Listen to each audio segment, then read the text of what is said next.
हमारा पहला प्रश्न दिया है, प्रश्न कह रहा है कि नीचे दिए गए विकल्पों में से संबंधित संख्या को चुनिए। यानी दोस्तों जिस प्रकार यहाँ पर 25 का संबंध 18 दिया है, हमें उसी प्रकार यहाँ पर 37 का संबंध बताना है। ठीक है, ये हमारा नंबर एनालॉजी का प्रश्न है। हमें सबसे पहले यहाँ पर यह पता करना है कि 25 का संबंध 18 कैसे, उसी प्रकार हम यहाँ पर 37 का बताएंगे। ठीक है, तो यहाँ पर देखिए सबसे पहले अगर हम देखेंगे तो यहाँ पर 25 से कितना लिखा है, 18 लिखा है। यहाँ पर कितना माइनस करके लिखा है, तो यहाँ पर 25 में से 7 माइनस करके लिखा है।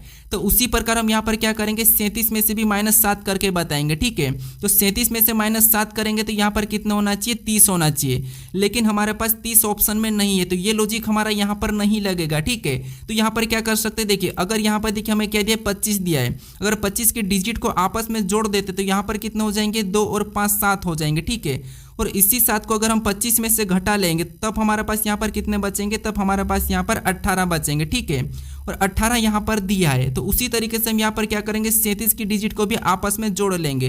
तो 3 और 7 को आपस में जोड़ेंगे तो यहाँ पर कितने हो जाएंगे, 10 हो जाएंगे। जैसे हमने यहाँ पर 25 में से घटाया था, तो यहाँ पर भी हम 37 में से इस 10 को घटा लेंगे। ठीक है, तो 37 में से 10 को घटाएंगे तो यहाँ पर कितने बचेंगे, तो यहाँ पर हमारे पास बचेंगे 27। तो जो प्रश्नवाचक चिन्ह दिया है यहाँ पर क्या होना चाहिए, 27 होना चाहिए। ठीक है, तो ऑप्शन में देखिए 27 कहाँ पर है, तो ऑप्शन नंबर सी में दिया है। तो ऑप्शन नंबर सी हमारा यहाँ पर सही जवाब हो जाएगा। ठीक है, अब चलिए हम बढ़ते हैं प्रश्न 2 पे। अब दूसरे नंबर का प्रश्न दिया है। अब प्रश्न कह रहा है कि दिए गए पासों में अक्षर बी के विपरीत अक्षर ज्ञात करें। यानी हमें यहाँ पर 3 पासे दिए, इसमें अक्षर बी के विपरीत कौन सा अक्षर होगा ये हमें बताना है। ठीक है, तो देखिए जब भी हम एक से अधिक पासे को सोल्व करते हैं तो सबसे पहले हम क्या करते हैं, वहां पर कॉमन देखते हैं। ठीक है, अगर आपको 3 पासे देखने को मिले तो वहां पर भी आपको क्या करना है, कॉमन ही देखना है। लेकिन कॉमन देखने का भी एक तरीका होता है, जैसे सबसे पहले आपको यहाँ पर क्या करना है, फर्स्ट 2 पासों में कॉमन देखना है। अगर यहाँ पर आपको कॉमन नहीं मिलता है तो आपको सेकेंड वाले पासे को छोड़ना है। फिर आपको यहाँ पर क्या करना है, फर्स्ट से यहाँ पर थर्ड वाले को देखना है। फिर भी आपको कॉमन नहीं मिलता है तो फिर आपको क्या करना है, इससे फर्स्ट वाले को छोड़ लेना है। फिर आपको लास्ट में 2 को कॉमन देखना है। यहाँ पर आपको 100% कॉमन मिल ही जाएगा। ठीक है, तो यहाँ पर हम सबसे पहले देखते हैं, इन 2 पासों में कॉमन देखते हैं। ठीक है, तो यहाँ पर देखिए हमें किसका पूछा है, बी का पूछा है। हम कॉमन देखेंगे तो कॉमन हमें यहाँ पर ई और एफ कॉमन दोनों पासों में देखने को मिल रहा है। ठीक है, क्या मिल रहा है, ई और एफ। जब आपको पता है कॉमन डबल देखने को मिलता है तो इस कंडीशन में जो बचे हुए लेटर या संख्या होती है वो एक दूसरे के विपरीत हो जाए, जैसे बी का सी और सी का बी। ठीक है, तो यहाँ पर हमें किसका विपरीत पूछा था, तो यहाँ पर हमें बी का विपरीत पूछा है और बी का विपरीत यहाँ पर क्या दिखाई दे रहा है, सी दिखाई दे रहा है। तो इसका सी सही जवाब होगा। ठीक है, तो ऑप्शन में देखिए तो ऑप्शन नंबर हमें यहाँ पर ए में दिया है, तो ऑप्शन नंबर ए हमारा यहाँ पर सही जवाब हो जाएगा। अब चलिए हम बढ़ते हैं प्रश्न 3 पे। अब तीसरे नंबर का प्रश्न दिया है। अब प्रश्न कह रहा है कि निम्नलिखित वर्गों में सबसे उपयुक्त वेन आरेख का चयन कीजिए। यानी हमें यहाँ पर यूनानी दिया है, स्पेनिश दिया है और बंगाली दिया है। इसका वेन डायग्राम कैसा बनेगा ये प्रश्न पूछा है। ठीक है, तो देखिए जब भी आपको वेन डायग्राम के प्रश्नों को सोल्व करना है तो सबसे पहले आपको क्या करना है, किसी भी एक शब्द का डायग्राम बनाना है। जैसे यहाँ पर मान लीजिए सबसे पहले हम क्या करते हैं, यहाँ पर यूनानी का डायग्राम बना लेते हैं। ठीक है, तो ये हमने सबसे पहले क्या किया, यूनानी का डायग्राम बना लिया। उसके बाद फिर आपको यहाँ पर क्या करना है, दूसरे शब्द का बनाना है, जो कि हमें यहाँ पर दिया है स्पेनिश। अब स्पेनिश का डायग्राम बनाने से पहले आपको ये देखना है कि जो पहले आपने यूनानी का डायग्राम बनाया क्या यूनानी और स्पेनिश का आपस में कोई संबंध है या नहीं है। तो यहाँ पर यूनानी और स्पेनिश का आपस में कोई भी संबंध नहीं, क्योंकि यूनानी एक भाषा है, स्पेनिश भी एक भाषा है, कि दोनों की दोनों ये अलग अलग है, तो इनका आपस में संबंध नहीं है। तो यहाँ पर स्पेनिश का भी डायग्राम कैसा बनेगा, अलग बनेगा। ठीक है, उसके बाद फिर आपको यहाँ पर तीसरे शब्द का बनाना है, जो कि हमें यहाँ पर दिया है बंगाली। अब बंगाली का डायग्राम बनाने से पहले आपको ये देखना कि जो पहले आपने यूनानी और स्पेनिश का डायग्राम बनाया क्या उनका बंगाली से कोई संबंध है या नहीं है। तो यहाँ पर देखिए यूनानी और स्पेनिश का आपस में कोई संबंध नहीं है। ठीक है, उसके बाद इनका बंगाली से भी कोई संबंध नहीं है, तो यहाँ पर इसका भी डायग्राम बंगाली का भी कैसा बनेगा, इनसे अलग ही बनेगा। ठीक है, तो ये वाला डायग्राम बनेगा। ऑप्शन में देखेंगे तो ऑप्शन नंबर हमें यहाँ पर सी में दिया है, तो ऑप्शन नंबर सी हमारे यहाँ पर सही जवाब होगा। ठीक है, अब चलिए हम बढ़ते हैं प्रश्न 4 पे। अब 4 नंबर का प्रश्न दिया है। अब प्रश्न कह रहा है कि निम्नलिखित श्रृंखला श्रेणी में प्रश्न चिन्ह के स्थान पर कौन सी संख्या आएगी। यानी श्रृंखला में एक प्रश्नवाचक चिन्ह दिया है, यहाँ पर कौन सी संख्या आएगी ये हमें बताना है। ठीक है, तो ये भी हमारा श्रृंखला का प्रश्न है। अब देखिए सबसे पहले हमें यहाँ पर यह पता करना है कि क्या, देखिए जैसे यहाँ पर 3 के बाद 6 लिखा है, 6 के बाद 18, 18 के बाद 90, 90 के बाद 630 और अगली संख्या कौन सी आएगी ये हमें बताना है, ठीक है। तो हम यहाँ पर क्या करेंगे, श्रृंखला के पैटर्न को समझेंगे, ठीक है। तो देखिए जैसे यहाँ पर देखेंगे 3 से कितना लिखा है, 6 लिखा है। यहाँ पर 3 का कितना गुना किया, तो यहाँ पर 3 का 2 गुना करके लिखा है, यानी कि 3 दूना 6। उसके बाद फिर आगे देखेंगे तो यहाँ पर 6 के बाद कितना लिखा है, 18। 6 का यहाँ पर कितना गुना किया, तो यहाँ पर 6 3 18, यानी कि यहाँ पर 3 गुना किया। फिर यहाँ पर 18 से यहाँ पर 90 को देखेंगे तो यहाँ पर कितना गुना हुआ, तो यहाँ पर 18 पंजे 90 कितना होता है, 18 पंजे 90, यानी यहाँ पर 5 गुना किया।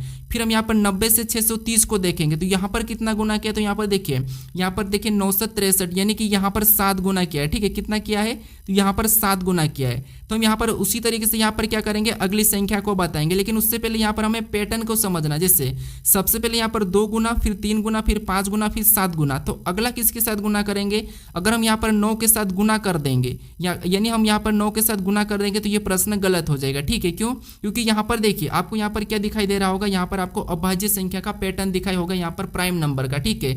सबसे पहले अभाज्य संख्या 2, फिर 3, फिर 5, फिर 7। तो अगला यहाँ पर क्या होगा, 11 गुना होगा, ठीक है। कितना होगा, 11 गुना। अब देखिए 0 तो पीछे होगा, ठीक है।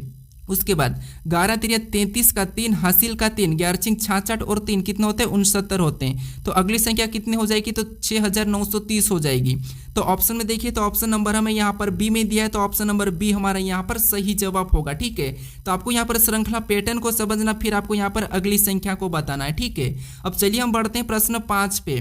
अब 5 नंबर का प्रश्न दिया है। अब प्रश्न कह रहा है कि किसी कोड भाषा में PR05 को यहाँ पर OPQ15 लिखा है, ठीक उसी प्रकार OPO10 को यहाँ पर NNQ30 लिखा है, तो उसी प्रकार NZA3 को क्या लिखा जाएगा, ये प्रश्न पूछा है, ठीक है। ये हमारा कोडिंग डिकोडिंग का प्रश्न है। अब देखिए जब भी आपको कोडिंग डिकोडिंग ये प्रश्न पूछा जाए तो सबसे पहले आपको यहाँ पर इसका कूट ये कैसे लिखा ये पता करना है, फिर आपको इसका कूट ये किससे लिखा ये पता करना है, दोनों की दोनों सेम तरीके से, ठीक है।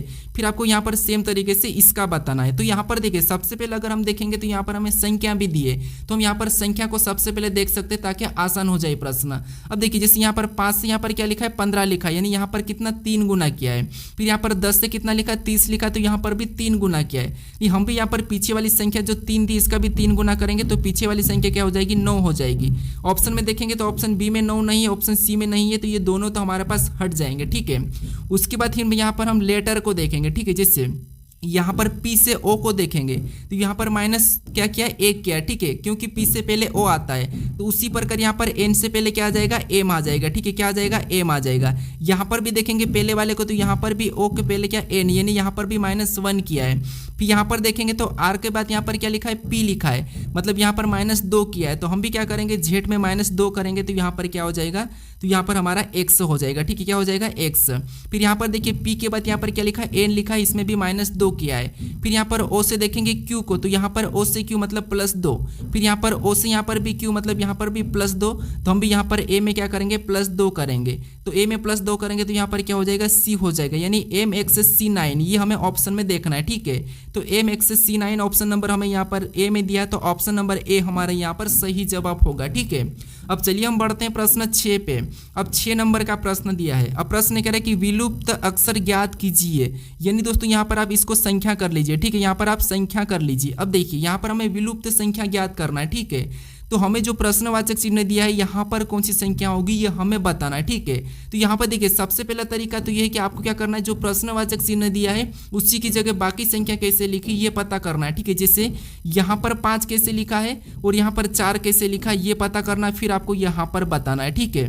तो यहाँ पर देखिए ऊपर वाली संख्या यानी हमें यहाँ पर 4 को पता करना है, ठीक है। तो ऊपर वाली संख्या कौन सी हमारी यहाँ पर बड़ी संख्या, तो यहाँ पर इनको हमेशा क्या करें कि हमें यहाँ पर 4 मिले ये हमें पता करना है, ठीक है। या तो हम इन्हें जोड़ लेंगे या फिर माइनस करेंगे, गुणा करेंगे, कुछ भी करें, हमें यहाँ पर 4 लाना है, ठीक है। तो देखिए जैसे अगर हम यहाँ पर माइनस करेंगे तो कितने बचेंगे, 20 बचेंगे, लेकिन यहाँ पर 4 लिखा, तो यहाँ पर हम क्या कर सकते हैं, देखिए यहाँ पर अगर देखिए क्योंकि माइनस करने पर कितने बच रहे हैं, 20 बच रहे हैं, ठीक है। तो 20 तो ना तो इसका वर्ग है और ना ही घन है, तो ये तो होगा नहीं। फिर यहाँ पर क्या कर सकते हैं, देखिए अगर हम यहाँ पर 42 और 22 को आपस में जोड़ देंगे तब हमारे पास यहाँ पर कितने हो जाएंगे, 64 हो जाएंगे, ठीक है। कितने हो जाएंगे, 64।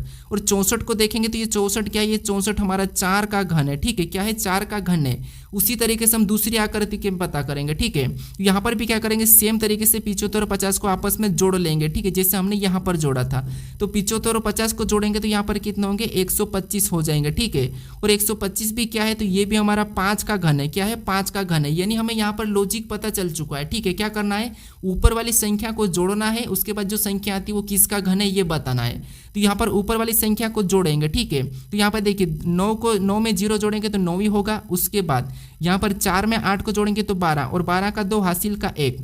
उसके बाद 3 और 3 को जोड़ेंगे तो 6, और 6 और 1 कितना हो जाएगा, 7। ये क्या है, 729। अब ये 729 किसका घन है ये हमें पता होना चाहिए। तो 729 किसका, 9 का घन है, तो यहाँ पर क्या होगा, 9 हो जाएगा। ठीक है, तो ऑप्शन में देखिए 9 कहाँ पर है, तो ऑप्शन नंबर हमें यहाँ पर बी में दिया है, तो ऑप्शन नंबर बी हमारा यहाँ पर सही जवाब होगा। ठीक है, यहाँ पर देखिए गलती से यहाँ पर अक्सर लिखा गया, लेकिन यहाँ पर आप संख्या कर लीजिए। ठीक है, यहाँ पर हमारा प्रश्न जो संख्या का था। ठीक है, अब चलिए हम बढ़ते हैं प्रश्न 7 पे। अब 7 नंबर का प्रश्न दिया है। अब प्रश्न कह रहा है कि नीचे दिए गए विकल्पों में से असंगत संख्या का चयन कीजिए। यानी हमें यहाँ पर 4 विकल्प दिए हैं, इसमें से 3 किसी न किसी रूप से समान है, लेकिन एक अलग है, उसी का हमें बताना है। ठीक है, तो आपको पता है असंगत में हमें शब्द भी दिया जाता है, संख्या में दी जाती है परीक्षा में, और लेटर भी दिए जाते हैं। ठीक है, अक्षर समूह भी दिए जाते हैं, संख्या समूह भी दिए जाते हैं, और हमें शब्द भी दिए जाते हैं। ठीक है, तो यहाँ पर हमारी संख्या वाली। अब देखिए सबसे पहला तरीका तो ये है कि आपको क्या करना है, बड़ी संख्या हो तो वहां पर आपस में जोड़ के देख लेना है। ठीक है, जैसे इनको आपस में जोड़ेंगे तो इसका योग तो कितना हो रहा है, 7 हो रहा है। इसको भी आपस में जोड़ेंगे तो इसका योग कितना हो रहा है, तो इसका भी 7 ही हो रहा है। इसको आपस में जोड़ेंगे तो इसका योग कितना हो रहा है, तो इसका योग 14 हो रहा है। इसको आपस में जोड़ेंगे तो यहाँ पर 6 और 1 यहाँ पर भी 7 हो रहा है। तो आपको यहाँ पर अलग कौन सा दिखा है, तो अलग हमें यहाँ पर ऑप्शन नंबर सी वाला दिखा है। तो यही वाला हमारा यहाँ पर सही जवाब होगा, क्योंकि हमें यहाँ पर असंगत पूछा था। लेकिन यहाँ पर एक और तरीका लगा सकते हो आप, आपने लगाया भी होगा। जैसे ये हमारा कौन सा साल है, ये हमारा सामान्य वर्ष है, ये भी हमारा सामान्य वर्ष है, ये भी हमारा एक सामान्य वर्ष है। ठीक है, ये हमारे कौन से, ये हमारे सामान्य वर्ष है। ठीक है, लेकिन ये हमारा क्या है, लीप वर्ष है। ये हमारा क्या है, लीप वर्ष है। ठीक है, तो यही हमारा अलग है, मतलब यहाँ पर भी ऑप्शन नंबर हमारा यहाँ पर सी वाला ही सही जवाब हो जाएगा। ठीक है, अब चलिए हम बढ़ते हैं प्रश्न 8 पे। अब 8 नंबर का प्रश्न दिया है। अब प्रश्न कह रहा है कि निम्नलिखित आकृति में वर्गों की संख्या कितनी है, यानी इस आकृति में वर्गों की संख्या कितनी है, यह हमें प्रश्न पूछा है। ठीक है, तो अब देखिए जब भी आपको वर्गों की संख्या काउंट करना है तो सबसे पहले आपको मैं यहाँ पर तरीका तो बता चुका हूँ, लेकिन अभी भी बताऊंगा। ठीक है, जैसे सबसे पहले आपको यहाँ पर ये 2 आकृति यहाँ पर छोटी सी इसके अंदर ये वाली हमें दिख रही है, इसको हम अलग कर लेते हैं। ठीक है, जैसे यहाँ पर कैसी कुछ इस टाइप से, तो इसमें कितने ये हमें सबसे पहले तो पता कर लेते हैं। ठीक है, इस टाइप से हमें आकृति दिखाई दे रही है। तो पता है आपको यहाँ पर सबसे पहले क्या करना है, इधर से एक, ये 2 कॉलम है तो 2 लिखना है। इधर से कितने कॉलम है, तो यहाँ पर भी 2 कॉलम है तो 2 लिखना है। फिर लास्ट से लास्ट वाली का गुणा करना है, तो 2 दूना 4, और इसका करेंगे तो 1 एकम 1, मतलब यहाँ पर क्या हो जाएगा, इन दोनों का आपस में जोड़ेंगे तो इसमें 5। यानी इस आकृति में कितने वर्गों की संख्या है, 5 है। ठीक है, कितने 5 है, तो इसमें 5 है। ठीक है, यहाँ पर 5 है तो यहाँ पर भी कितने हो जी, 5 ही होगी। ठीक है, अब देखिए यहाँ पर तो हमारी दोनों में टोटल 10 हो गई। उसके बाद हमें यहाँ पर इस बड़े वाले में पता करना है। ठीक है, अब देखिए कॉलम में संख्या लिखेंगे तो 1, उसके बाद यहाँ पर 2, ये 2 कॉलम है। इधर लिखेंगे तो 1, फिर यहाँ पर 2, फिर ये 3, यहाँ पर 3 कॉलम है। ठीक है, अब हमें यहाँ पर लास्ट से लास्ट वाले के साथ गुणा करना है। यहाँ पर 3 का 2 का गुणा करेंगे तो 3 दूना 6, यहाँ पर कितना है 6। उसके बाद 2 का 1 का करेंगे तो 2 एकम 2, यहाँ पर कितना हो रहे 2। जो बचा उससे छोड़ दो, क्योंकि हमें यहाँ पर जोड़े में गुणा करना है। ठीक है, अब देखिए इनको भी आपस में जोड़ेंगे तो यहाँ पर कितना हो रहे 8 हो रहे, यानी 8 और 10 को आपस में जोड़ लेंगे तो यहाँ पर टोटल आकृतियों की संख्या कितनी है, तो यहाँ पर हमारी 18 है। ठीक है, कितने 18।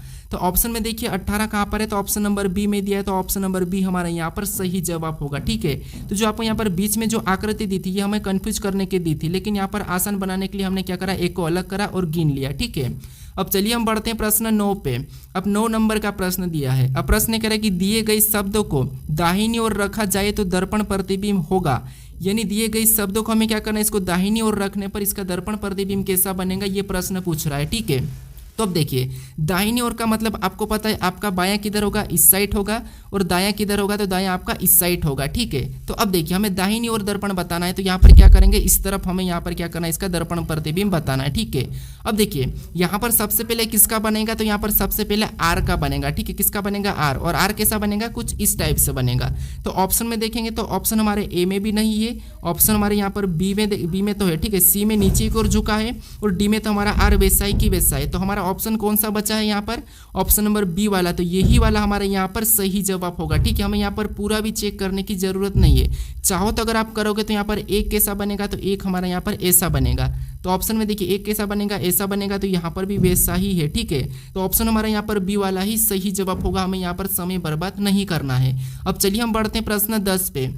अब 10 नंबर का प्रश्न दिया है। अब प्रश्न करें कि श्रृंखला में रिक्त स्थान को पूरा कीजिए, यानी यहाँ पर हमें लेटर की एक श्रृंखला दी है। ठीक है, इसी में हमें रिक्त पदों को क्या करना है, पूरा करना है, यानी हमें ये हमारे रिक्त दिया है। ठीक है, इससे हमें पूरा करना है। अब देखिए ऐसा प्रश्न जब भी आपको पूछा जाएगा तो सबसे पहले आपको क्या करना है, यहाँ पर या तो गिन लेना है, फिर आपको यहाँ पर देखना है कि किस लेटर के बाद कौन सा लिखा है, ये देख लेना है। ठीक है, जैसे यहाँ पर अगर हम देखेंगे तो सी के बाद देखेंगे तो सी के बाद हमें यहाँ पर कोई भी नहीं दिखाई दे रहा है, तो हम यहाँ पर क्या करते हैं, बी से पहले देख लेते हैं। तो बी से पहले हमें यहाँ पर वी दिखाई दे रहा है, यहाँ पर भी हमें वी दिखाई दे रहा है। इसका मतलब ये है कि यहाँ पर क्या आएगा, वी आएगा। ठीक है, उसके बाद फिर आपको यहाँ पर क्या करना, अगर जोड़ा बन रहा है, रिपीट हो रहा है, तो जोड़ा बना लेना। जैसे यहाँ पर Z X C V B, वापस से जेड आया, मतलब यहाँ से एक जोड़ा बन गया है। ठीक है, उसके बाद आगे देखेंगे तो यहाँ पर जेड के बाद क्या हो जाएगा, तो यहाँ पर एक्स हो जाएगा, क्योंकि यहाँ पर एक्स लिखा है। उसके बाद एक्स के बाद यहाँ पर सी लिखा है, और यहाँ पर एक्स के बाद ई लिखा है, और यहाँ पर देखिए एक्स के बाद यहाँ पर सी लिखा है, और यहाँ पर क्या लिखा है, एक्स के बाद ई लिखा है, मतलब यहाँ पर एक्स के बाद कुछ और होगा। ठीक है, क्या होगा, कुछ और। कैसे, अब देखिए सबसे पहले हम वी से पहले देखेंगे तो वी से पहले यहाँ पर वी है, ई है, उसके बाद यहाँ पर वी से पहले सी है। इसका मतलब देखिए सी के बाद यहाँ पर डी होना चाहिए। ठीक है, क्या होना चाहिए, डी, उसके बाद अगला ई है। ठीक है, तो यहाँ पर भी वापस कहाँ से जोड़ा बनेगा, तो ये यहाँ से बना है। यहाँ पर देखिए Z X C V B, Z X D V B, अगला क्या हो जाएगा, तो यहाँ पर भी जेड एक्स एक्स, उसके बाद देखिए ई वी, और यहाँ पर क्या हो जाएगा, बी हो जाएगा, क्योंकि ई वी के बाद बी है तो ये भी एक जोड़ा बन गया है। उसके बाद यहाँ पर देखेंगे तो जेड एक्स, यहाँ पर जेड एक्स वी बी, आगे भी हमें बताना लेकिन पूछा नहीं है। ठीक है, तो हमारे जोड़े को अब देखिए, जैसे सबसे पहले अगर देखें तो Z X C V B, Z X D V B, Z X E V B, मतलब हमें यहाँ पर देखिए सी के बाद डी +1, डी के बाद ई, यहाँ पर भी +1, यहाँ पर +1 चला है। ठीक है, अब हमने कौन कौन से लेटर को भरा ये देखेंगे, तो हमने सबसे पहले किसको भरा, वी को भरा है, उसके बाद हमने एक्स को भरा है, फिर हमने डी को भरा है, फिर हमने यहाँ पर जेड को भरा, फिर हमने यहाँ पर बी को भरा है, फिर हमने एक्स को भरा है। ये हमें ऑप्शन में देखना है। तो यहाँ पर ऑप्शन में देखेंगे तो ऑप्शन नंबर हमें यहाँ पर डी में दिया है, तो ऑप्शन नंबर डी हमारा यहाँ पर सही जवाब होगा। ठीक है, अब चलिए हम बढ़ते हैं प्रश्न 11 पे। अब 11 नंबर का प्रश्न दिया है। अब प्रश्न करें कि यदि 460 विद्यार्थियों में प्रारंभ से क्षमा की रैंक 220वीं है तो अंतिम छोर से उसकी रैंक क्या है, ये हमें प्रश्न पूछा है। ठीक है, तो ये हमारा कौन सा क्रम व्यवस्था यानी कि रैंकिंग का प्रश्न है। अब देखिए हमें यहाँ पर कुल विद्यार्थी दिए। ठीक है, यहाँ पर कुल विद्यार्थी कितने, 460, 460 विद्यार्थियों में से यहाँ पर क्षमा का रैंक क्या है, तो 220वीं है। एक तरफ से कितनी है, प्रारंभ से 220 से, हमें यहाँ पर अंतिम से पूछा है। तो देखिए आपको यहाँ पर दाएं या बाएं या अंतिम या ऊपर या नीचे कहाँ से भी पूछे, एक स्थान दिया जाता है तो आपको वहाँ पर क्या करना, उसको घटा के +1 करना है। ठीक है, जिससे यहाँ पर क्या करेंगे, 220 को घटा के +1 कर लेंगे। 460 में से 220 को घटाएंगे तो यहाँ पर कितने बचेंगे, तो यहाँ पर हमारे बचेंगे 240। ठीक है, और +1 करेंगे तो यहाँ पर कितना हो जाएंगे, तो यहाँ पर हमारा हो जाएंगे 241। कितने हो जाएंगे, 241। तो ऑप्शन में देखिए 241 कहाँ पर है, तो ऑप्शन नंबर ए में दिया है, तो ऑप्शन नंबर ए हमारा यहाँ पर सही जवाब होगा। ठीक है, अब हम एक क्यों घटाते हैं वो समझिए। जैसे मान लीजिए आपको मैं यहाँ पर थोड़ा सा बताता हूँ, ये एक रैंक है। ठीक है, यहाँ पर मान लीजिए ये कितने लोगों की, 1 2 3 4 5 6 लोगों की एक रैंक है। इसमें से यहाँ पर माना कि यहाँ पर क्षमा का प्रारंभ से कितना, दूसरा स्थान, मतलब क्षमा प्रारंभ से तीसरे स्थान पर है। ठीक है, कहाँ पर है, तीसरे स्थान पर। तो हम क्या करते हैं, यहाँ पर क्षमा कुल विद्यार्थी कितने, 6 है। ठीक है, इसमें से क्षमा प्रारंभ से तीसरे स्थान पर है। ठीक है, तो हमें यहाँ पर अंतिम से बताना है। तो अंतिम से बताने के लिए हम क्या करते हैं, यहाँ पर प्रारंभ से तीसरे वालों को घटाएंगे, उसके बाद यहाँ पर क्या करेंगे, एक प्लस कर लेंगे। ठीक है, तो यहाँ पर देखिए जो इधर से यहाँ पर तीसरे स्थान पर आ रही है और इधर से कहाँ पर आएगी, यहाँ पर आएगी। ठीक है, तो एक हमारे यहाँ पर डबल गिनाता है। ठीक है, इसीलिए हम क्या करते हैं, एक को माइनस कर लेते हैं। अब चलिए हम बढ़ते हैं प्रश्न 12 पे। अब 12 नंबर का प्रश्न दिया है। अब प्रश्न कह रहा है कि नीचे दिए गए विकल्पों में से संबंधित शब्दों को चुनिए, यानी यहाँ पर जिस पर अगर क्यूबा का संबंध हवाना से, हमें उसी प्रकार यहाँ पर स्पेन का बताना है। ठीक है, ये भी हमारा एनोलॉजी का ही प्रश्न है, शब्द एनोलॉजी का। ठीक है, एनोलॉजी आपको पता है 3 प्रकार की पूछी जाती है, संख्या एनोलॉजी, उसके बाद अक्षर एनोलॉजी, शब्द एनोलॉजी। ठीक है, ये 3 सबसे मोस्ट पॉपुलर है। अब देखिए इसमें कुछ लोग कैसे आपको प्रश्न सोल्व कराते हैं, जैसे सबसे पहले इसका संबंध आपको क्या करते हैं, इनसे बता देते हैं, उनका संबंध यहाँ पर पता करवाते हैं। लेकिन ऐसा प्रश्न को सोल्व नहीं करना है। ऐसा क्यों नहीं करना वो समझिए। सबसे पहले तो जो हमें यहाँ पर आपको दिखाई दे रहा है अनुपात, इसे तो आप जानते होंगे ये क्या है, अनुपात। अनुपात का मतलब ये कि इन दोनों का रेशो यानी कि इन दोनों का अनुपात, यानी प्रश्नवाचक चिन्ह हमें इस तरफ दिया है तो हमें ये वाली का पता करना है। अगर आपको प्रश्नवाचक चिन्ह कहाँ पर, अगर यहाँ पर दिया जाता तो फिर आपको इधर से इससे पता करना है। ठीक है, तो ये जो हमें यहाँ पर अनुपात दिया है इसी का मतलब, ठीक है। तो जो संबंध इनका आपस में है वही संबंध हमें इनका बताना, क्योंकि यहाँ पर हमें समानुपात दिया है। समानुपात मतलब डबल अनुपात, डबल अनुपात यानी कि समानुपात का मतलब आपको पता है समान तरीका, जो यहाँ पर जो दिया है वही तरीका हमें यहाँ पर लगाना है समान, ठीक है। तो इसीलिए आपको यहाँ पर इसका संबंध इससे नहीं बताना है और इसका इससे नहीं बताना है, ये याद रखना, ठीक है। भले ही आपको इसका संबंध मिलेगा लेकिन आपको नहीं बताना है, ठीक है। तो अब देखिए यहाँ पर जैसे क्यूबा का संबंध किससे, हवाना से, ठीक है। तो हमें यहाँ पर स्पेन का बताना है। अब देखिए क्यूबा एक क्या है देश है और इसकी राजधानी क्या है, हवाना है, और यहाँ पर हवाना दिया है। तो उसी तरीके से हम क्या करेंगे, यहाँ पर स्पेन भी एक देश है, इसकी राजधानी क्या है ये आपको पता होना चाहिए। तो स्पेन की राजधानी क्या है, मैड्रिड है, मतलब ऑप्शन नंबर हमारे यहाँ पर कौन सा वाला, सी वाला सही जवाब होगा। स्पेन की राजधानी क्या है, मैड्रिड है।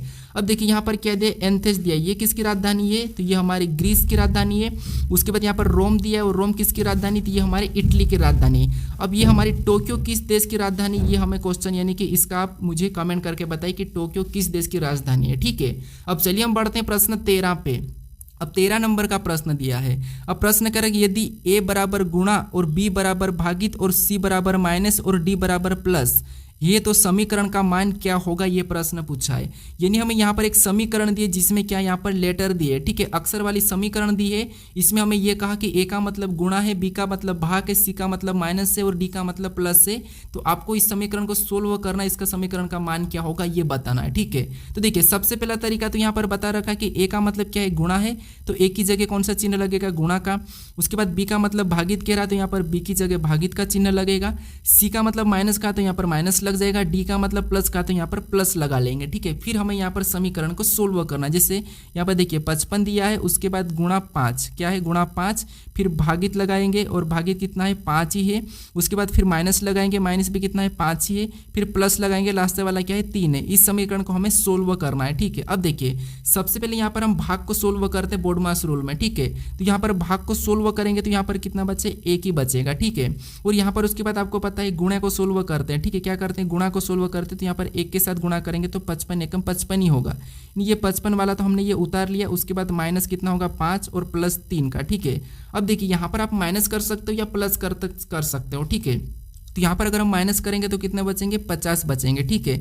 और प्लस 3 कर लेंगे तो यहाँ पर प्लस 3 यानी कि इसमें जुड़ जाएगा तो यहाँ पर कितने हो जाएंगे, 50 3 53, यानी समीकरण का मान कितना निकल के आया, 53 निकल के आया, ठीक है। तो ऑप्शन में देखिए 53 कहाँ पर है, तो ऑप्शन नंबर ए में दिया, तो ऑप्शन नंबर ए हमारा यहाँ पर सही जवाब होगा, ठीक है। इसमें भी 2-3 टाइप पूछी जाती है, आपको यहाँ पर पहले से चिन्ह दिए जाएंगे और चिन्ह बदलने पर यहाँ पर समीकरण कौन से चिन्ह को बदलने पर सही होगी ये प्रश्न पूछा जाएगा, या फिर आपको चिन्ह बदलना कभी दिया जाएगा, ठीक है। ये भी आपको मैं करा चुका हूँ। अब चलिए हम बढ़ते हैं प्रश्न 14 पे। अब 14 नंबर का प्रश्न दिया है। अब प्रश्न कह रहा है कि दिए गए शब्दों को उस क्रम में व्यवस्थित कीजिए जिस क्रम में वे अंग्रेजी शब्दकोश में आते हैं, ठीक है। तो यहाँ पर हमें क्या दिया, शब्द दिए, इनको हमें क्या करना है, अंग्रेजी शब्दकोश में आते हैं उसमें व्यवस्थित करना है, ठीक है। ये प्रश्न आपके मोबाइल के कॉन्टेक्ट लिस्ट में भी मिल जाएगा इसका सोल्यूशन, ठीक है। जो आपने नंबर सेव किया होगा वहाँ पर आप जाकर देखना, जो T T T T T उसको देखना, वहाँ पर आपको ऑटोमेटिक इसका सही जवाब मिल जाएगा, ठीक है। अब देखिए अगर आप इस चैनल को अभी तक सब्सक्राइब नहीं करें तो जरूर सब्सक्राइब कर लीजिए, ठीक है, क्योंकि आप वीडियो देखते हो लेकिन सब्सक्राइब नहीं करते हो। अगर आपको चैप्टर वाइज पढ़ना है तो मुझे कमेंट करके बताइए, मैं आपको यहाँ पर लगभग 1 सितंबर से चैप्टर वाइज पढ़ाऊंगा, ठीक है। जितना भी रीजनिंग में जितने भी 35+ चैप्टर है सारे की सारे एडवांस तक आपको मैं सारे पढ़ा दूंगा, ठीक है, फ्री में। अब देखिए यहाँ पर क्या करना है, सबसे पहले हमें यहाँ पर अंग्रेजी क्रम में व्यवस्थित करना है, ठीक है। तो वो समझिए, सबसे पहले कॉमन देखना है तो यहाँ पर टी वाला तो कॉमन रहेगा, ठीक है। उसके बाद ए दिया तो ए भी सभी में कॉमन है, ठीक है। उसके बाद यहाँ पर सी एन एन एन फिर एल दिया है, तो इनमें सबसे पहले ABCD में कौन आता है, तो आपको होगी सी वाला पहले आता है, इसका मतलब 5 नंबर वाला पहले होगा, ठीक है। जो हमने निकाल लिया उसको क्या करना, फिर आपको हटा लेना ताकि आप कन्फ्यूज ना हो। अगर हम ऑप्शन में देखेंगे तो ऑप्शन में 1 नंबर वाला पहले, 3 नंबर वाला यहाँ पर पहले, यहाँ पर 4 नंबर वाला, मतलब 3 ऑप्शन हट चुके हैं। ऑप्शन हमारा केवल यहाँ पर डी वाला सही जवाब होगा, ठीक है। अगर चाहो तो आप चेक कर सकते हो, मैं आपको बता देता हूँ, ठीक है। उसके बाद यहाँ पर देखिए हमने इसे तो हटा दिया, अब हमारे पास यहाँ पर एन एन एन एल बचा, तो आपको पता है एल एन से पहले आता है, उसके बाद कौन सा आएगा, तो पहले नंबर वाला आएगा, ठीक है। तो यहाँ पर भी देखो पहले नंबर वाला भी है, मतलब इसको भी हम अब हटा लेंगे, ठीक है। उसके बाद एन एन दिया तो इसको हम हटा लेंगे, एन एन को हटा लेंगे क्योंकि हमारे पास कॉमन है। फिर देखिए यहाँ पर टी जी टी दिया है, तो इनमें सबसे पहले कौन आता है, तो आपको टी से पहले जी आता है, उसके बाद यहाँ पर तीसरे नंबर वाला आएगा, ठीक है। तो इसे भी हम हटा लेंगे क्योंकि इसको भी हमने ले लिया है। उसके बाद हम यहाँ पर टी ए दोनों में कॉमन है, ठीक है, टी ए दोनों में कॉमन है तो इसे भी हटा लेंगे। अब हमारे पास यहाँ पर एम और एल दिया है, इनमें सबसे पहले कौन आता है तो आपको होगा एल पहले आता है, ठीक है। तो यहाँ पर उसके बाद कौन सा आ जाएगा चौथा नंबर पर, फिर यहाँ पर दूसरे नंबर का। तो ऑप्शन हमारा कौन सा वाला यहाँ पर डी वाला ही सही जवाब होगा, ठीक है। अब चलिए हम बढ़ते हैं प्रश्न 15 पे। अब 15 नंबर का प्रश्न दिया है, यहाँ पर देखिए हमें सबसे पहले यहाँ पर कथन दिया और यहाँ पर हमें निष्कर्ष दिया है। तो सबसे पहले इस कथन को समझना है, इस कथन के बारे में निष्कर्ष सही दिया है या गलत दिया है, फिर हमें ये बताना है, ठीक है। तो देखिए ऐसे प्रश्नों को आप पता नहीं कैसे सोल्व करते होंगे, ये मुझे नहीं पता है, लेकिन जो मेरा तरीका है वो समझिए, ठीक है। सबसे पहले जब भी आपको ऐसा प्रश्न मिले तो आपको ये वाला चिन्ह दिया है, ठीक है। तो जिसके तरफ मुंह खुला, ये वाला जो मुंह खुला है, ठीक है, ये जो मुंह खुला है ये बड़ा है, और यहाँ पर जिसके तरफ मुंह नहीं खुला इधर वाला जो छोटा हो जाएगा, ठीक, इतना समझो। और आपको ये पता है, एक तो ये तो आपको पता है कि जैसे ये चिन्ह जो बराबर है, उसके बाद यहाँ पर ये वाला भी दिया जाता है और यहाँ पर एक चिन्ह नीचे भी दिया जाता है। इसका मतलब क्या है, तो यहाँ पर देखिए ये तो बड़ा भी है और यहाँ पर ये बराबर भी है, ठीक है, ये समझना। अब देखिए सबसे पहले देखेंगे तो यहाँ पर P और Q, यहाँ पर देखिए P और Q को देखेंगे, ठीक है। तो इसमें बड़ा कौन है, तो आपको कहोगे यहाँ पर मुंह किसके तरफ खुला है, तो यहाँ पर Q के तरफ खुला है, मतलब P से बड़ा कौन हो जाएगा, Q हो जाएगा। तो यहाँ पर P से बड़ा Q मतलब उसको हम ऊपर बना लेंगे, ठीक है, ये आसान भाषा में समझिए। उसके बाद हम यहाँ पर Q और R को देखेंगे, तो यहाँ पर किसके तरफ मुंह खुला है, तो यहाँ पर कहोगे आप Q के तरफ मुंह खुला है, ठीक है, इस तरफ मुंह खुला है तो Q भी R से बड़ा है, मतलब R भी इसके पास आ जाएगा, ठीक है, किसके पास, इसके पास आ जाएगा, और R इससे बड़ा है, ठीक है। उसके बाद फिर आगे देखेंगे तो यहाँ पर R और S का यहाँ पर बराबर में दिया है, R और S का बराबर में दिया है, मतलब इसके बराबर में कोई S है तो मतलब ये भी हमारा यहाँ पर इसके पास आ जाएगा। फिर आगे देखेंगे तो यहाँ पर S और M को देखेंगे, तो यहाँ पर S और M में किसके तरफ मुंह खुला है, तो यहाँ पर हमारा M के तरफ मुंह खुला है, मतलब M S से बड़ा है। S से बड़ा कौन है, M है, मतलब M ऊपर चले जाएगा, ठीक है। उसके बाद फिर हमें आगे और देखेंगे तो M और N का देखेंगे, तो यहाँ पर किसके तरफ मुंह खुला है, तो यहाँ पर M के तरफ मुंह खुला है। इसका मतलब है कि M से छोटा कौन है, N है, तो N किस कैटेगरी में आ जाएगा, तो यहाँ पर S वाली यानी कि P के पास आ जाएगा, ठीक है, यहाँ पर, ये यहाँ पर, ठीक है, ठीक है, इनके इस वाली लाइन में, ठीक है। अब देखिए इसके बारे में निष्कर्ष को समझेंगे, तो यहाँ पर पहला निष्कर्ष क्या दिया है कि P किसके तरफ बड़ा मुंह खुला है, तो यहाँ पर P के तरफ मुंह खुला है, इसका मतलब S से बड़ा कौन है, P है। S से बड़ा P हमें यहाँ पर दिखाई दे रहा है क्या, तो S से बड़ा P हमें यहाँ पर दिखाई नहीं दे रहा है, इसका मतलब ये गलत दिया है, क्योंकि यहाँ पर P S से बड़ा है कि यहाँ पर P S से बड़ा दिखाई दे रहा है क्या, नहीं दिखाई दे रहा है, इसका मतलब ये गलत कह रहा है। उसके बाद दूसरे को देखेंगे, दूसरे में किसके तरफ मुंह खुला है, तो यहाँ पर देखिए N के तरफ मुंह खुला है, तो R से बड़ा कौन है, N है। क्या आपको यहाँ पर R से बड़ा N दिखाई दे रहा है क्या, तो नहीं, N और R भी यहाँ पर बराबर में ही है, तो ये भी हमें गलत कह रहा है, मतलब दोनों ही गलत है, ठीक है। ऑप्शन में देखेंगे तो दोनों निष्कर्ष यहाँ पर कौन से असत्य, दोनों ही सत्य नहीं, मतलब ऑप्शन नंबर यहाँ पर हमारा कौन सा वाला, डी वाला सही जवाब होगा, ठीक है, दोनों निष्कर्ष सत्य नहीं है, ठीक है। अब चलिए हम बढ़ते हैं प्रश्न 16 पे।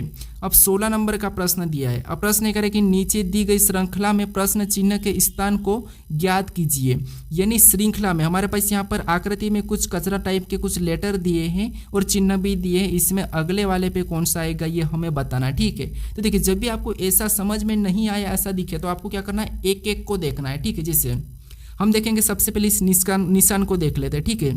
जो निशान इस कोने पे है, अगले वाली आकृति में जाकर वहाँ पर उसी कोने में तो था, उसी कोने पे है, लेकिन ये साइड कैसा इधर वाला रोटेट हो गया, ठीक है, इधर घूम गया, ठीक है, बाएं की ओर। फिर और आके देखेंगे तो यही वाला निशान यहाँ से ऊपर की ओर चले गया, अगली वाली आकृति में ऊपर की ओर चले गया, ठीक है, यानी ये यहाँ पर आ गया, लेकिन वैसा की वैसा है, जैसे यहाँ पर बाईं ओर था तो वैसा की वैसा यहाँ पर आ गया। फिर अगली में देखेंगे तो यहीं पर रहा, तो इसी कोने में रहा, लेकिन ये कैसा हो गया, और अपना बाईं ओर डायरेक्शन ले लिया, ठीक है, ऊपर की ओर चले गया।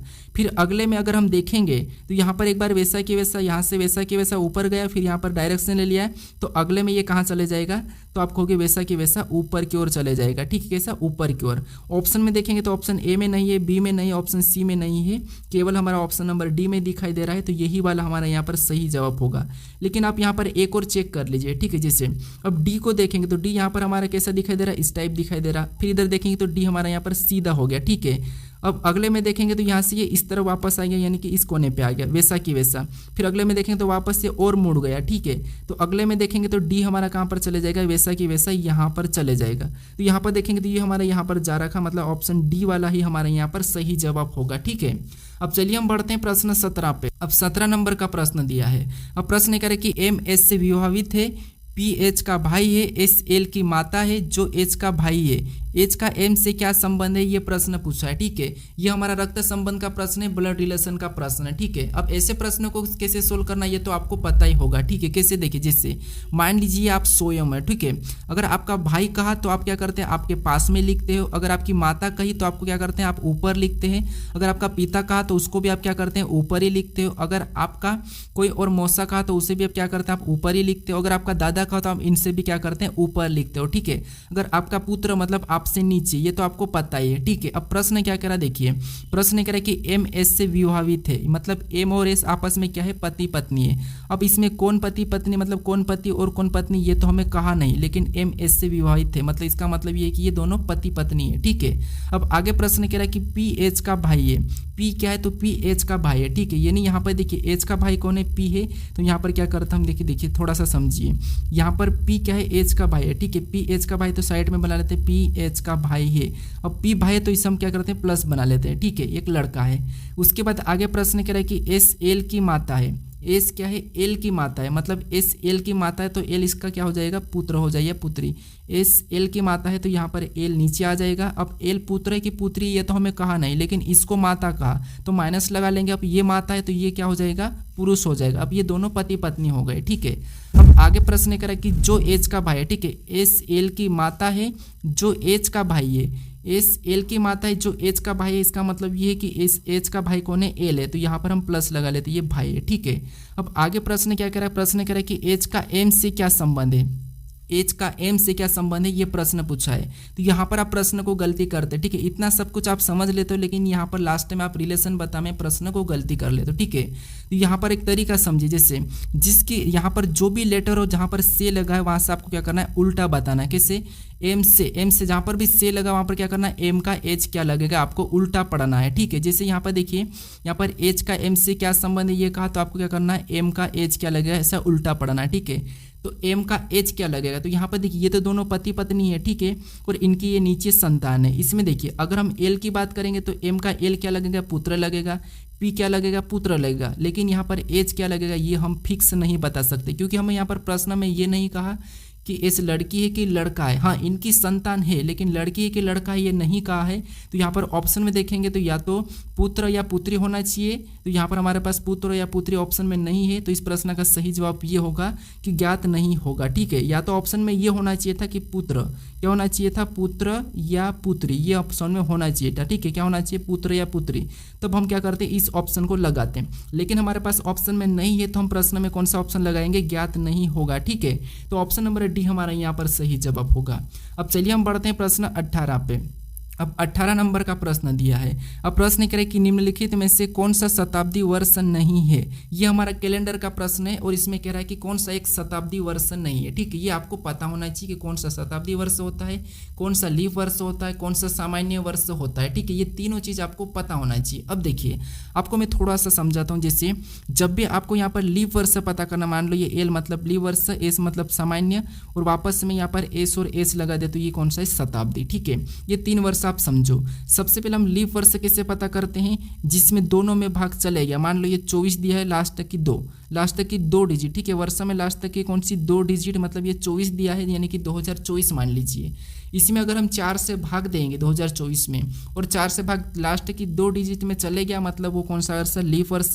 जिसमें अगर मान लो यहाँ पर 2025 लेंगे, 2025 में 4 से भाग नहीं जाता है, तो वो कौन सा वर्ष, सामान्य वर्ष। अब शताब्दी वर्ष कौन सा है, शताब्दी वर्ष हो जो है कि यहाँ पर लास्ट में 2 डिजिट में भाग, जब भाग ही नहीं दिया जाता है। ठीक है, जैसे भाग दिया ही नहीं जाता है, पीछे 0 आ जाते हैं, जहाँ पर हम 400 से भाग देते हैं, वो कौन सा होगा, शताब्दी वर्ष होगा। जहाँ पर पीछे 0 होगा, पीछे 2 डिजिट 0 होगी, वो कौन सा वर्ष होगा, शताब्दी वर्ष होगा। ठीक है, तो यहाँ पर देखेंगे इसकी शताब्दी वर्ष यहाँ पर कौन सा है, तो यहाँ पर देखिए कौन सा नहीं है, ये प्रश्न पूछा। अब इसमें 2 0 है, मतलब शताब्दी वर्ष है। यहाँ पर 2 0 है, शताब्दी वर्ष है। यहाँ पर 2 0 शताब्दी वर्ष है। लेकिन यहाँ पर 2 0 नहीं है, मतलब ये कौन सा वर्ष नहीं है, तो ये शताब्दी वर्ष नहीं है, इसका मतलब यही वाला हमारा यहाँ पर सही जवाब होगा। ठीक है, अब ये कौन सा वर्ष है ये आपको बताना है, क्या मैं बताऊं? ठीक है, तो हम क्या करते हैं, वर्ष कौन सा ये पता करने के लिए सबसे पहले तो देखते हैं कि पीछे की 2 डिजिट में भाग देते हैं, किससे? 4 से। तो इसमें 4 से भाग देंगे तो 8 बार में कट चुका है, मतलब ये कौन सा है, ये एक लीप वर्ष है। 2000 यहाँ पर 1932 भी कौन सा है, लीप वर्ष है। ठीक है, कौन सा शताब्दी वर्ष नहीं है, तो यहाँ पर हमारा ऑप्शन नंबर सी वाला सही जवाब हो जाएगा। ठीक है, अब चलिए हम बढ़ते हैं प्रश्न 19 पे। अब 19 नंबर का प्रश्न दिया है। अब प्रश्न करें कि नीचे दिए गए कागज को मोड़ा और काटा जाता है तो उसे खोलने पर होगा, यानी कि कैसा दिखाई देगा, ये प्रश्न पूछा है। ठीक है, तो देखिए पेपर कटिंग फोल्डिंग के प्रश्न इंपॉर्टेंट है एसएससी और रेलवे के लिए, तो काफी इंपॉर्टेंट है। ठीक है, तो इन प्रश्नों को कैसे सोल्व करना वो समझिए। जैसे सबसे पहले आपको यहाँ पर देखना है कि ये जो इतना सा भाग है ये दिया क्या है, किस तरह दिखाई दे रहा है, ये देख लेना है। ठीक है, और कैसा दे रहा। फिर हमें यहाँ पर कह रहा है कि इस तरफ इस निशान को घुमाना है, यानी कि ये जो निशान दिया है इधर हमें क्या करना है, कागज को मोड़ना है। जब हम यहाँ पर इस निशान की तरफ कागज को मोड़ देंगे तो आपको पता है ये वाला हिस्सा इधर चले जाएगा। ठीक है, तो यहाँ पर इसका जो बिंदिया यहाँ पर वो भी यहाँ पर सेम तरीके से ऐसी 3 बिंदियाँ बन जाएगी। ठीक है, और ये हिस्सा भी कैसा हो जाएगा, कुछ ऐसा बनेगा, और यहाँ पर ऊपर वाला हिस्सा भी यहाँ पर ये कट जाएगा। ठीक है, ये 3 बिंदियाँ बनी। फिर हमें यहाँ पर ऊपर की ओर कह रहा है, ऊपर की ओर मतलब ये वाला हिस्सा तो इतना तो बन चुका है। ठीक है, ये तो हो ही गया है। उसके बाद ऊपर की ओर अगर हम इससे करेंगे तो ऊपर वाला वैसा कि वैसा नीचे छपेगा, यानी कि जल प्रतिबिंब जैसा, तो नीचे छपेगा तो ये 2 बिंदियाँ तो वैसी ही रह जाएगी और ऊपर वाला नीचे आ जाएगा। इधर भी 2 बिंदियाँ वैसी ही रहेगी और ऊपर वाला नीचे आ जाएगा। ठीक है, फिर यहाँ पर एक निशान ये बनेगा और यहाँ पर एक निशान ऐसा बनेगा। ठीक है, उसके बाद यहाँ पर भी ये कट होगी, यहाँ पर कौन सी वाली, नीचे से ये कट होगी, इधर से भी ये कट होगी। ये हमें ऑप्शन में देखना है। तो ऑप्शन में देखिए, तो ऑप्शन में देखेंगे तो देखिए यहाँ पर हमें ऊपर नीचे आमने सामने, मतलब ये हमारा अलग अलग दिखाई दे रहा है। ठीक है, ये और ये अलग दिखाई दे रहा है, तो ऑप्शन ए तो नहीं होगा। ऑप्शन यहाँ पर देखेंगे बी, और यहाँ पर बी में देखेंगे तो हाँ बी हमारा मैच हो रहा है, सी भी मैच हो रहा है, लेकिन सी में हमारा ये बीच वाला डब्बा सही नहीं है, तो ये वही नहीं होगा। ये भी हमारा ऊपर नीचे है, तो ये भी हमारा नहीं होगा। तो ऑप्शन सी और डी भी नहीं होगा, केवल हमारा यहाँ पर ऑप्शन नंबर बी वाला कौन सा होगा, सही जवाब हो जाएगा। ठीक है, अब चलिए हम बढ़ते हैं प्रश्न 20 पे।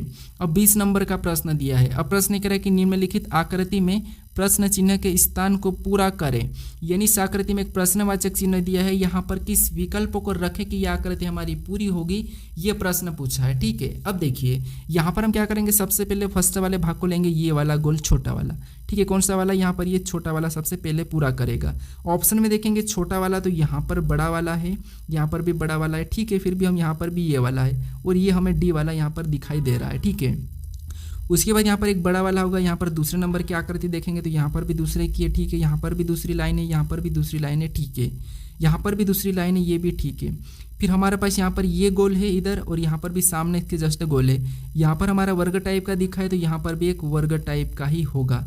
तो यहाँ पर भी हमारे पास वर्ग टाइप देखेंगे तो ऑप्शन ए में भी नहीं, बी में भी नहीं, सी में भी नहीं है, केवल हमें ऑप्शन नंबर कहाँ पर दिखाई दे रहा है, डी में। तो ऑप्शन नंबर डी हमारा यहाँ पर सही जवाब होगा। ठीक है, अब पीछे की यहाँ पर 3 लाइन है, तो यहाँ पर भी पीछे की 3 लाइन है, तो ऑप्शन डी ही हमारा यहाँ पर सही जवाब होगा। ठीक है, अब चलिए हम बढ़ते हैं प्रश्न 21 पे। यानी दोस्तों यहाँ पर 21 नंबर का जो प्रश्न दिया है ये होमवर्क प्रश्न है। ठीक है, तो इसका सही जवाब क्या है ये मुझे कमेंट करके बताएं। ठीक है, प्रश्न कह रहा है कि नीचे दिए गए विकल्पों में से संबंधित अक्षर को चुने, यानी जिस प्रकार इन अक्षरों का संबंध इन अक्षरों से, वही संबंध आपको इन अक्षरों से बताना है। ठीक है, तो ये भी हमारा एनालॉजी का ही प्रश्न है, तो इसका सही जवाब क्या है ये मुझे कमेंट करके बताएं। ठीक है, अगर आप इस चैनल को अभी तक सब्सक्राइब नहीं कर रहे तो यहाँ पर आपको एक लोगो टाइप का दिखा होगा, इस पर क्लिक करके आप यहाँ पर सब्सक्राइब कर लीजिए। ठीक है, अगर आप इससे पहले वाले वीडियो को नहीं देखे हो तो यहाँ पर आप राइट में क्लिक करके इस वीडियो को भी जरूर देख लीजिए। ठीक है।